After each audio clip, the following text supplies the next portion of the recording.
Good morning. I'm doing another live, and today I'm talking about how to write lesson plans for English. Excuse me, I got a little bit of a sore throat. So I'm going to start with like the basic points of how to write an English lesson plan, and then I'll go over some of the questions that get asked about this, particularly for newer teachers, although it can help other teachers who have been doing this a long time and just want to see how other people plan, because as teachers our biggest resource is each other, and seeing how I plan my lessons and how other people plan their lessons can really help to influence yours. So even if you're an experienced teacher, this might help you. If you're a new teacher, I think this really will help you. Okay, right, so how do you write a lesson plan? I mean, this is something that they should be teaching you in university, in your PGCE, in your teaching qualification, however you choose to get that.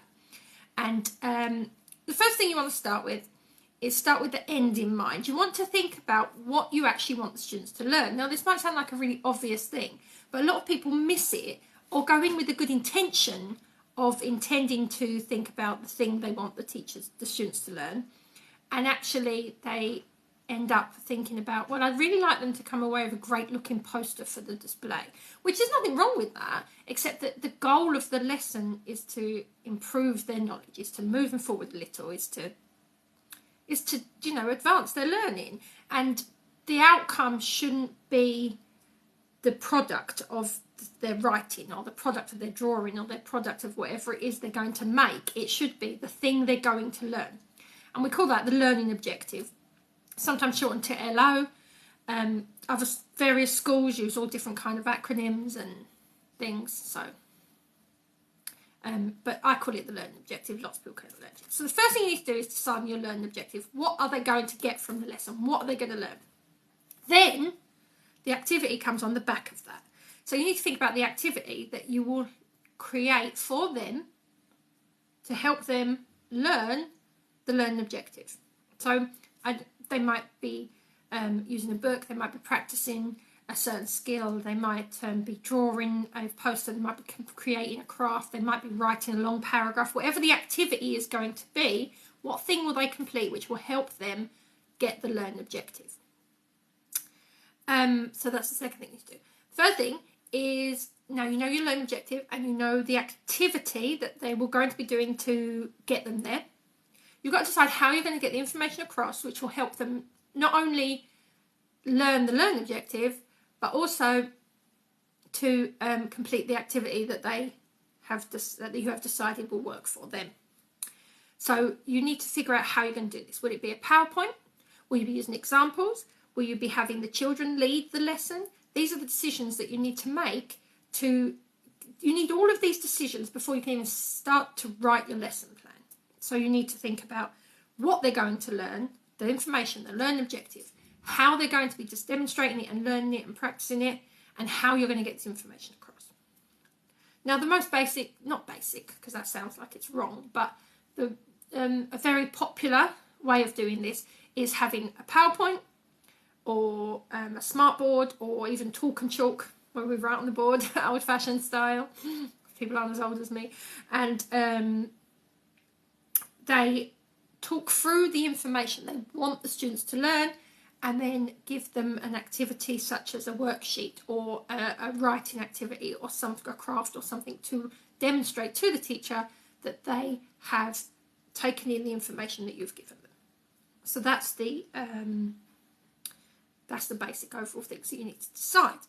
So when you've got those things, you've basically got the heart of your lesson plan, and you're ready. You're ready to carry on and write these things. Now, that's not where it ends, unfortunately.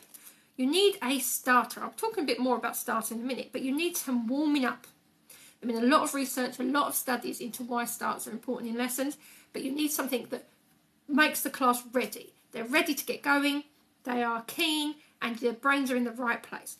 I mean, if you think about the way that school is set up, it's difficult for us to switch gears. Like, we're doing drama 1 minute, and I'm primary speaking, but I mean, this does relate to secondary as well. But they're doing drama and singing 1 minute, and the next minute they're doing English and writing essays. So The switch is quite tricky. So you do need a starter to warm them up, and also to increase their confidence, because when you come in cold into something, even if it's something that you do every week or even every day, you're coming back cold to it. So you need the starters. I will talk more about starters in a minute, but you do need a starter. Bookending that, you also need a plenary. Plenary is your chance to close out the lesson. It gives the children a chance to consolidate their learning. Don't skip the plenary, or don't just see it as something that you just tick boxy. You have to do, oh, we did a plenary, it's done.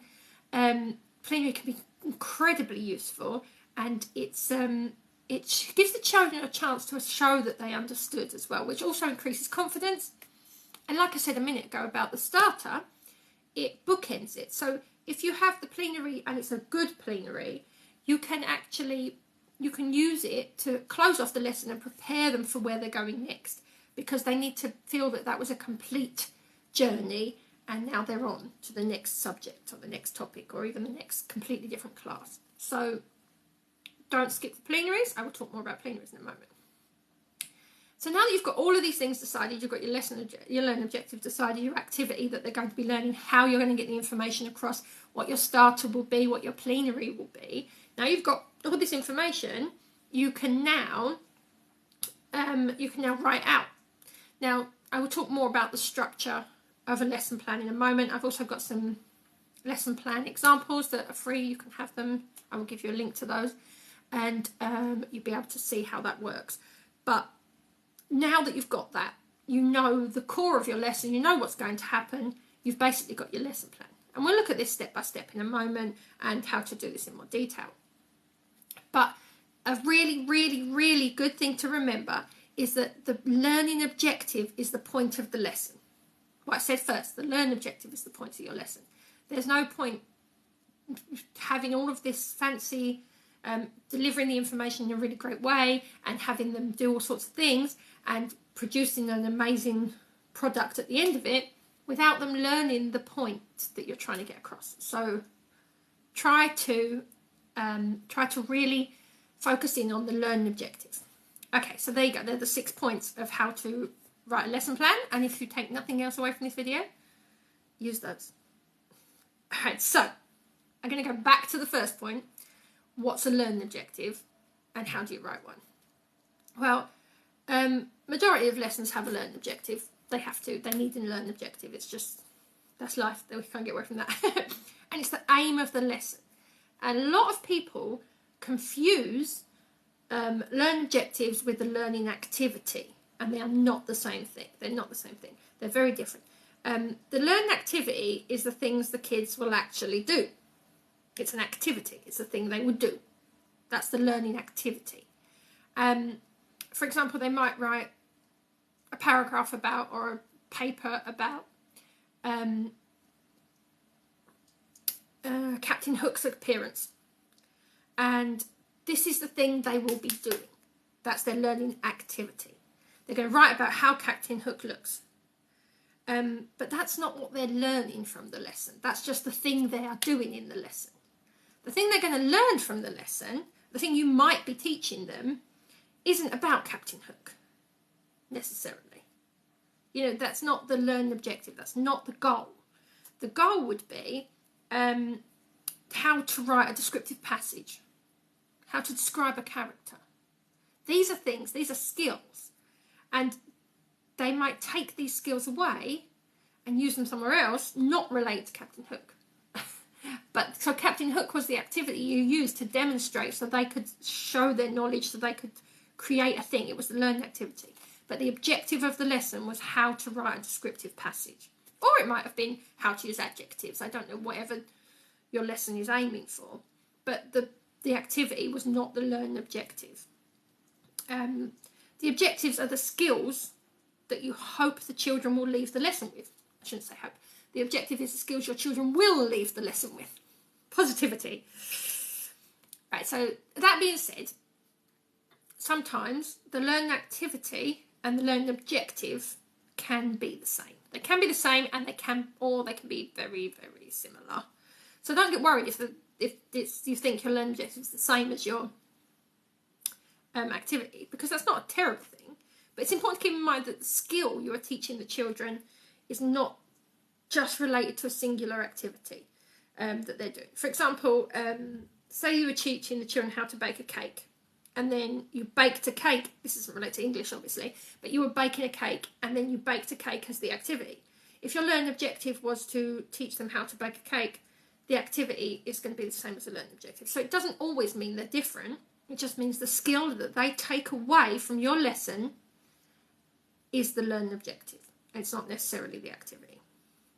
Okay, so why is all this important? I mean, this just sounds like a lot of faff, a lot of semantics, really. But it is important, because when you're planning your whole lesson, your whole unit, whatever it is you're planning, you need to make sure that all the decisions you make, everything you decide, from how you'll deliver your lesson to the equipment you're going to give them, everything you decide relates back to your learning objective.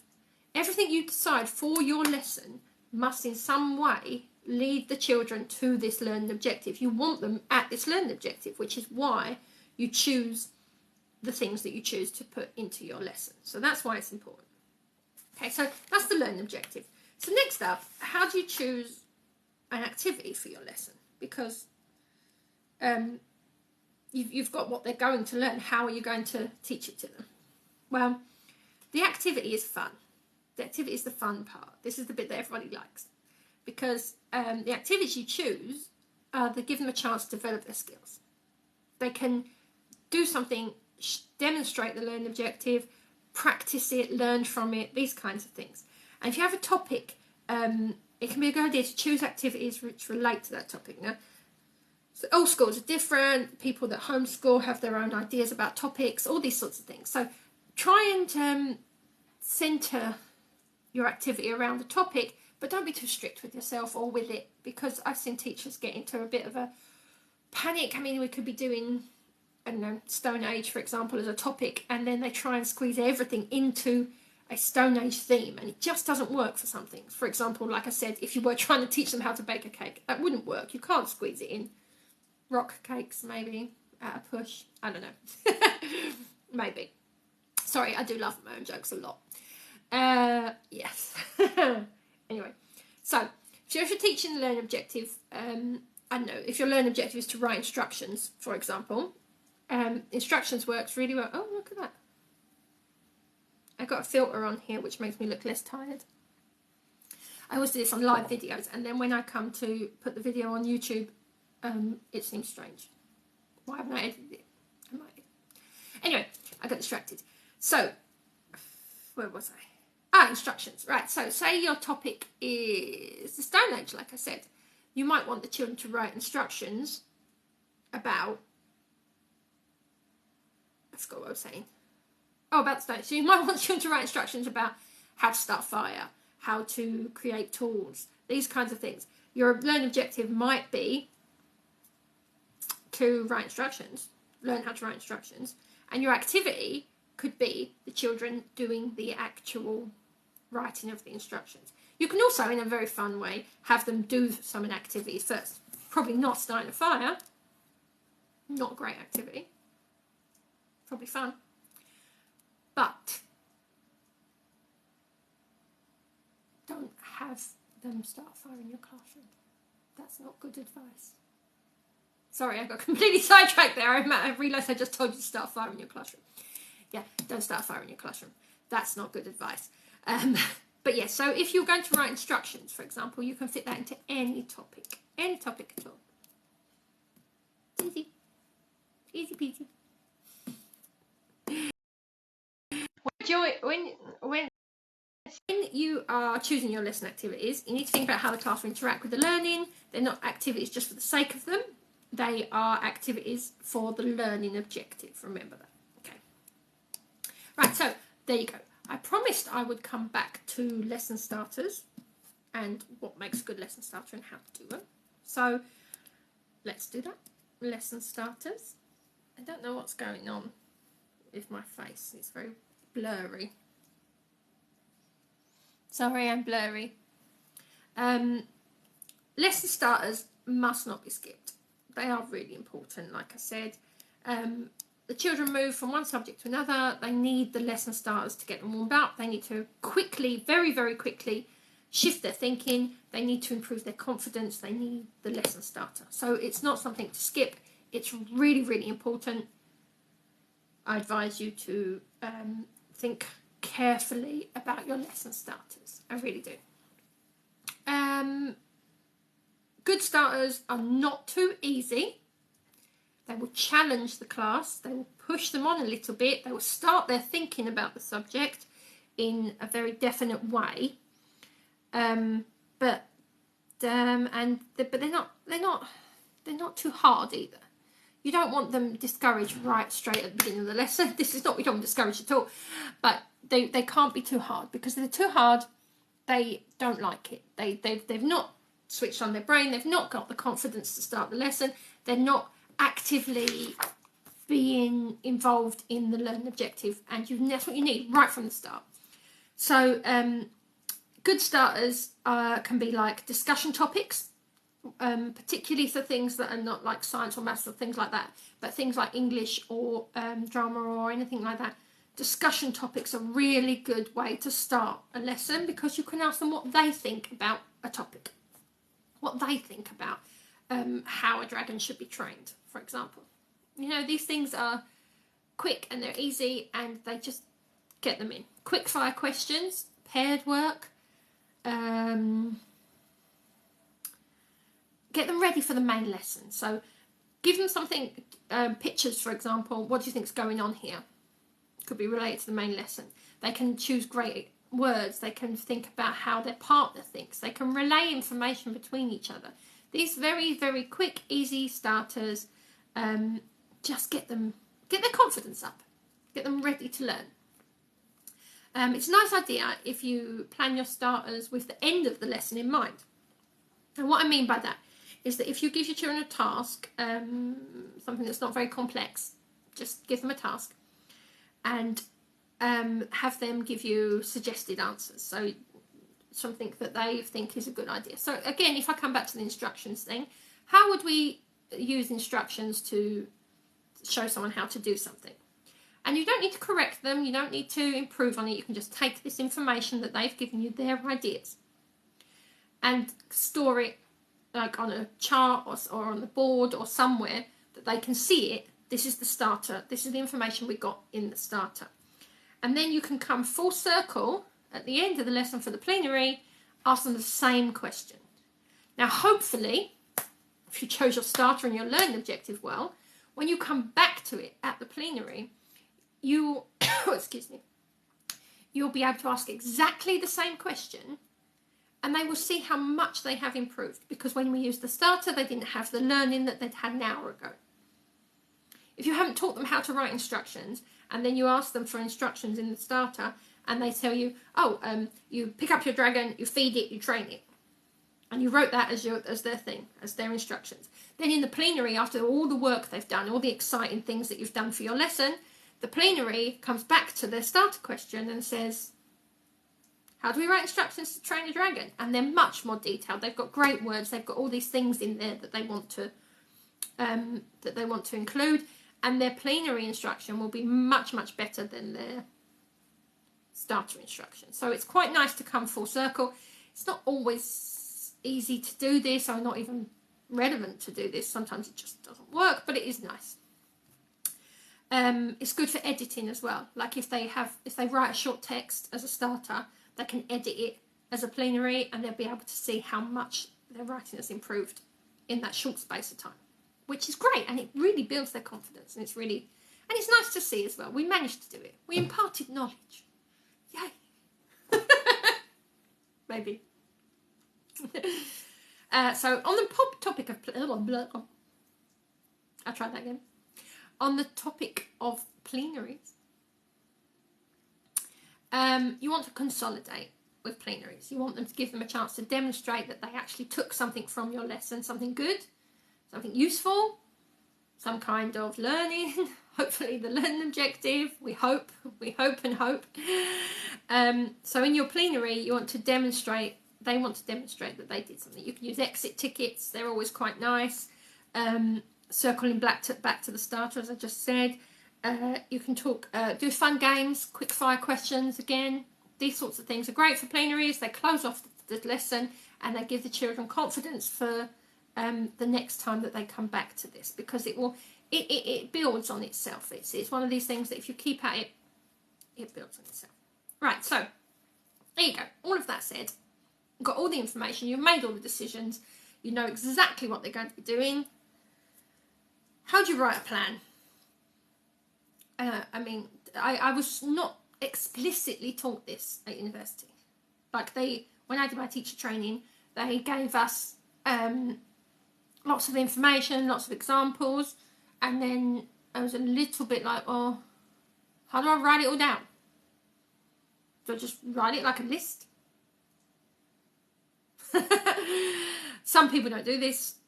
But the answer to this question depends a great deal on your school. Now, if you're homeschooling, however you want to do it, basically. But your school, the level of experience that you have, the complexity of your lesson, all these things will affect how you write your lesson, how you write your lesson plan. Because some schools want detailed lesson plans. They want lots of information, and they shouldn't. Schools shouldn't be asking you for your lesson plans. That's a whole other topic. But I know the majority of schools do, even though they shouldn't. So, what you going to do? I'm not going to get into teachers' rights and politics and the way schools treat people. I'm not getting into all that. But just to be aware, if your school wants things done a certain way, that's how you will write your lesson plan, unless you're, pushing against the authority and things.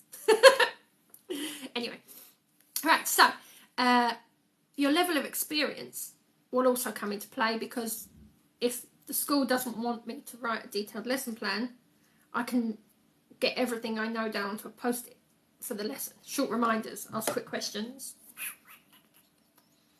But that comes with time, because it's not easy to follow a lesson plan when you just started that isn't detailed. So there is that. So your lesson plan may be like a single page, 2 or more pages long, a simple post-it note. If your school requires your lesson plans, you might have to have a template that you fill in. You can write lesson plans up in detail. In other situations, like if you're being observed, for example, you might want a really detailed lesson plan so the person observing you knows exactly what's going on in your head and they can follow along with your train of thought, because what you're doing might seem off the wall or not relevant. But if they have your lesson plan in detail in front of them, they may look at that and think, oh, okay, that's why they're doing that. That might seem strange, but there's logic and reason behind it, and that's why they're doing that. So there are times when you write detailed lesson plans. And how you plan to teach the lesson, even just writing it out and never reading it again can help, because it consolidates it in your brain that you need to refer back to this information. So write out your objectives. Plan out your questions. I mean, these change and adapt according to the class constantly, but plan out the questions that you really will be asking them. Things that push them forward, probe them a little bit, and that help them with their understanding, help them come to the answers on their own. And help them practice the learning objective. That's quite an important one. Describe the activity that you'll be completing. This is after you've written out these things, the questions and the learning objective. Describe the activity. Remember to put down equipment you will need, because it's so easy to overlook, and then you're in the middle of a lesson and the kids haven't got the thing they need. Yes, that's not good. Plan your starters, plan your plenaries, write those out, and then figure out how you're going to deliver the lesson. How will you deliver it? Will you just talk at them like I've done for you guys? Will you write things on the board? Will you use a PowerPoint or some other sort of presentation, like a smart presentation?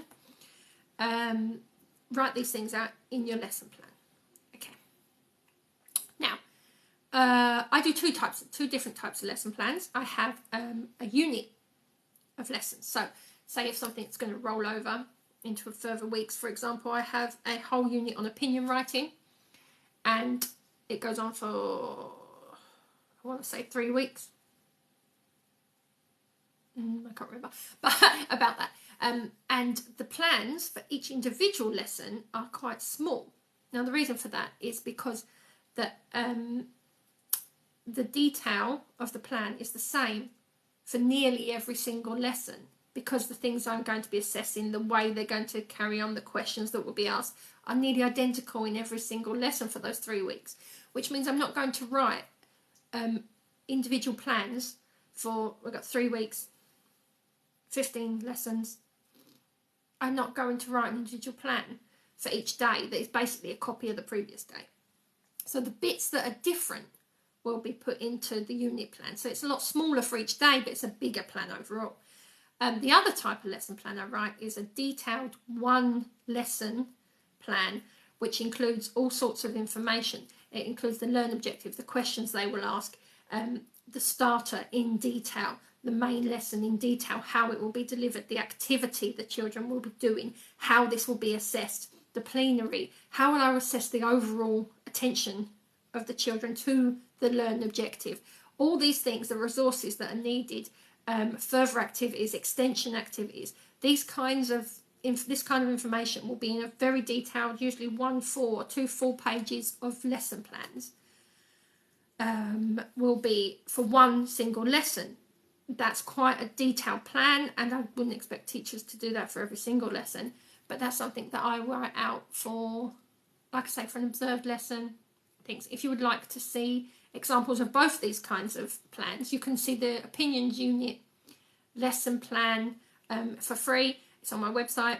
I'll put a link in, but it's www.thegingerteacher.com, and if you type in opinion lessons or free opinion lessons or something like that, or opinions in the search bar, it will pop up. So yes, I will put a link somewhere.